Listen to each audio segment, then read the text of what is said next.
Hi everyone, Aiden here with Etrailer. Today we're going to be taking a look at the Benton Shifts and Grins 4-bike rack, and we're going to see how it fits on the back of our 2019 Honda Odyssey.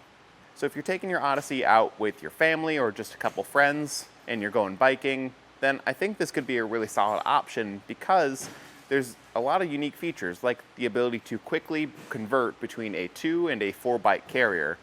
So if you're not always going biking with your family, or sometimes just going on your own or with one other friend, you can quickly convert this down and not have that full footprint sticking out from the back of your Odyssey all the time. Not to mention, the shank will fold up against the rack for much easier and condensed storage when it's out of the hitch, and it's going to be generally pretty accommodating to a wide range of bikes. You get a 55-pound capacity for each of those 4 trays, so good for your heavier bikes. It's going to hold the bike primarily by our front tire or our frame. You have the choice between either or. So whether you've got fenders, an alternative frame, or a carbon frame, you should be able to find a configuration that works for you.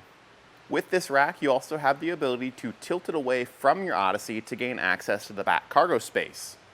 Just grab it by the handle at the back and push the button.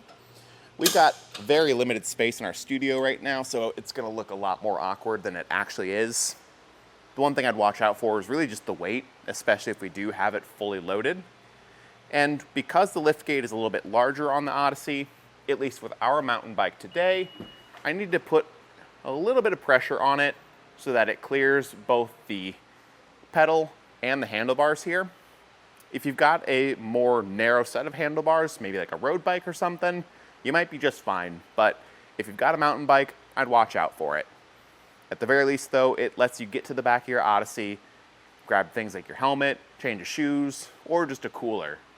And of course, when you're done, just fold it back down, making sure to apply a little bit of pressure for that inner bike. You can grab it by that handle and lift it up until you hear a click and it locks in. Again, it just gets a little bit heavy. We only have one bike loaded up here, but in theory, if you've got all 4 cradles fully maxed out, you're looking at somewhere in the neighborhood of about 300 pounds total because the bike rack itself is quite heavy. Each wheel will have a strap holding it down in the cradle, and to get the bike unloaded, you'll want to start with those, just pressing in on that button and pulling the ratcheting strap out there. Again, we'll do that for both cradles because these aren't actually holding the bike upright. It's going to be this arm with the hook. To release that, there's going to be a button that we just press and push up, and you can just fully remove that hook from the arm if it's easier for you. I like to, of course, just push it out of the way. And for this inner bike, it's going to be a little bit more awkward to unload because you've got the whole rack in your way. But at this point, once you get to that tray, there shouldn't be any other bikes in your way, and you can kind of just swing it out of the way and go on your ride. Now this is going to be taking up a ton of space on the back of your Odyssey. And before we fold things up, I do want to take some measurements to see what that's going to look like a bit more clearly. The lowest point at the back end is 19 inches from the ground. I think luckily you won't have to worry too much about ground clearance.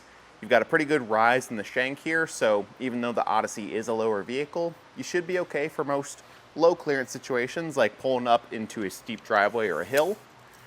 But it is also really long, so I still would watch out because from the bumper, we're adding 54 inches to the back of the Odyssey. That's a lot of bike rack to have back here. And the Odyssey is already a fairly long vehicle, so as you're driving around, pulling into parking spots, things like that, just keep in mind that you've got all this extra added length to watch out for. Fold the rack up for storage though, if we choose to leave it in the hitch between rides. Just press the button we used to tilt it away, only this time push it up.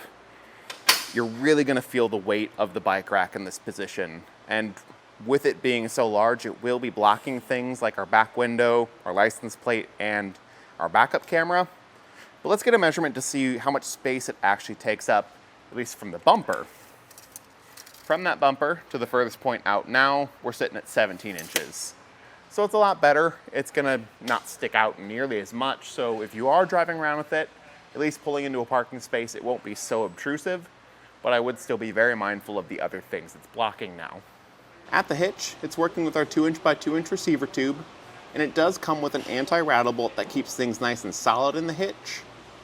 On the outside, you'll notice that there's going to be this sleeve with a hand knob. That's going to be the anti-rattle stopper. So you would set this up, push it against the collar of your hitch, and tighten it down so that when you put this into the hitch, it hits the stopper and helps you align that hitch pin hole. The one thing is that I've noticed on the Odyssey here, at least with our hitch today, it doesn't fit. I can't push this in any further to make contact with that receiver tube without hitting the bumper here. So you're either going to have to hit the bumper or sacrifice this feature. But like I mentioned earlier, you can convert this down into a 2-bike if you don't need the full 4-bike footprint all the time. There's going to be a small hand knob and a pin that connect the two halves together. And once you've got that pin removed and the knob loosened, you just lift up on the extension, pull that out, and you can set this off to the side. Again, because the small studio space, it's a little awkward to do from the side, but it at least cuts down your weight quite a bit and cuts down the footprint sticking out from the back of the Odyssey by quite a bit. For that folding shank that I mentioned earlier, push the tilting button and pull this pin to start that, and then I'll spin it around to show you. You can see how that will fold upright into the bike rack and take up a whole lot less storage space.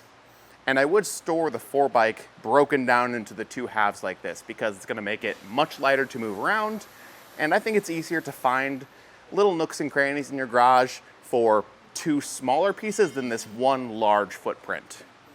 Plus, if you only need to put in the 2-bike, it's ready to go out of the gate, and you can just throw that add-on in there when it's needed. But overall, I think this is going to be a really solid option as far as entry-level platform-style bike racks go for the Honda Odyssey. And I think it's going to be a really great choice if you do plan on converting between that 2 and 4 bike pretty frequently, because really no other bike rack does it this easily and tool-free. So if you have need for that feature, I think the Benton Shifts and Grins is a pretty solid option for the 2019 Honda Odyssey. My name's Aiden, and thanks for watching.